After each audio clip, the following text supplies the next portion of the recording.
Now with our conversation about President Obama blaming the economic mess on, quote, bad luck, and our analysis of the GOP presidential contest. Fair and balanced as always, let's bring in two Democrats for their view. Joining us from Washington, Margie Omero, she is a Democratic pollster, and Michael Meehan, he is a former senior advisor to John Kerry's presidential campaign. Great to see you both. Thanks for being here.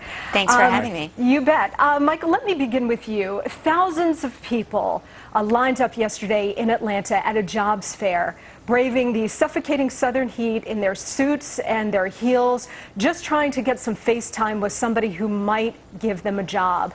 This is the Obama economy. Is this what Hope and Change has wrought?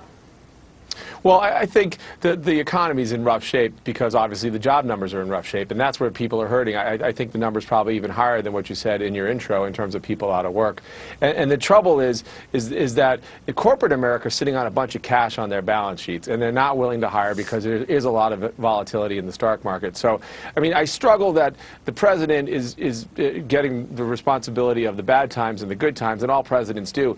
But I think it's hard to say that the president's opponents feel that the president shouldn't be in the business of tinkering with the private sector to create jobs, but then want to blame him when there aren't enough jobs. So I think it's a little bit disingenuous when you move those numbers. But we spent the summer having a false fight.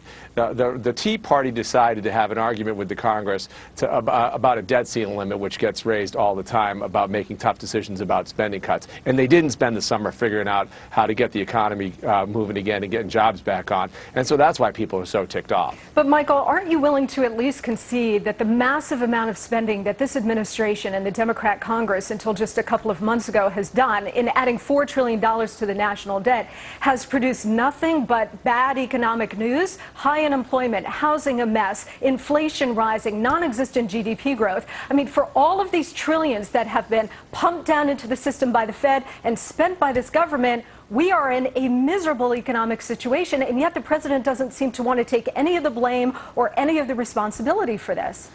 Well, I don't think the president made spending decisions that he stuck with from 10 years ago. I mean, the cost of being in the wars that we're in have compounded over a decade. The debt ceiling's gone up, not just by the spending decisions that this Congress made or the one the year before, but it's a cumulative effect. But it takes a cumulative effort to get out of the problem as well. I mean, you saw at that Ames debate where every single Republican candidate said if you could come up with 10 times the amount of spending cuts for one increase on the richest people, $1 increase, they all raised their hand and said they wouldn't take that deal. So when you're dealing with an environment where people won't take a 10-to-1 deal, how do you expect anybody to get anything done? Well, right, because Margie, I mean, the American people, it's not that they're not taxed enough, it's the fact that Washington spends way too much money. So if you guys think that you can see that we're in an economic mess and that something needs to be done to fix it, Margie, what are you guys proposing here to fix it?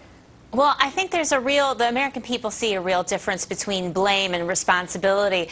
And if you look at polls from just the last few months, you'll see that more Americans blame President Bush and blame Wall Street than blame President Obama. And also Fox did its own poll this month that showed that more people felt that the president in the debt debate was really trying to put politics aside and really come to the table with an agreement. But Margie, about you're not twice as much. Suggesting that this is all President Bush's fault or the Republican Congress. I mean, we heard time and again throughout the debt debate that the Republicans only control one-third of the government. Democrats control the White House and the Senate. So let's not go back to President Bush. Let's deal in the here and now. These policies have created this mess. So now you guys, since you created it, let's talk about how you would fix it.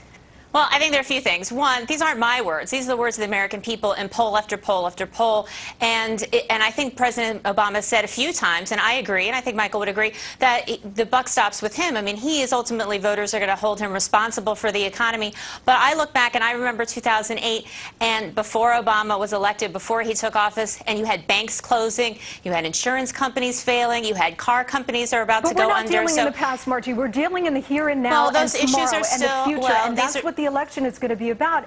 And if the left is going to continue to argue on the plane of yesteryear and President Bush, you guys are going to lose this. This is about Obama's economy. That's what we're talking about now.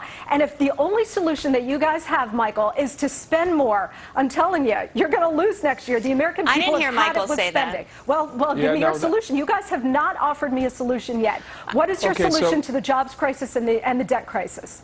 Well, so at the core of your argument, Monica, is the fact that if taxes were to be raised, then that would be a big problem. The problem is that taxes on the highest individuals are at some of the lowest rates ever, and we still have a 9.1% unemployment. So the whole argument that the lower taxes are, the better the economy goes, we're sitting in this economy now with some of the most historically low taxes that people have ever had. I'm not saying you should just willy-nilly raise people's taxes, but if there's a 10-to-1 deal on the table to cut spending by $10 for every dollar that you raise on people who make over $250 or $300, and close a bunch of corporate loopholes. Does the oil industry need $10 billion a year to goose it up to make sure that it moves along? It's one of the most richest, mature industries that there is. We don't need that anymore. Those things should be on the table, but those are sacred cows in the Republican Party, and that's the challenge that you have in the Congress. Well, if you want to get this economy going again, though, you got to lower tax rates, close those loopholes, and also reduce the spending burden. You got to work with both of those in tandem, or you're never going to get this economy going. Guys, I got to leave it there. Thank you so much, Margie and Michael. Thanks a lot.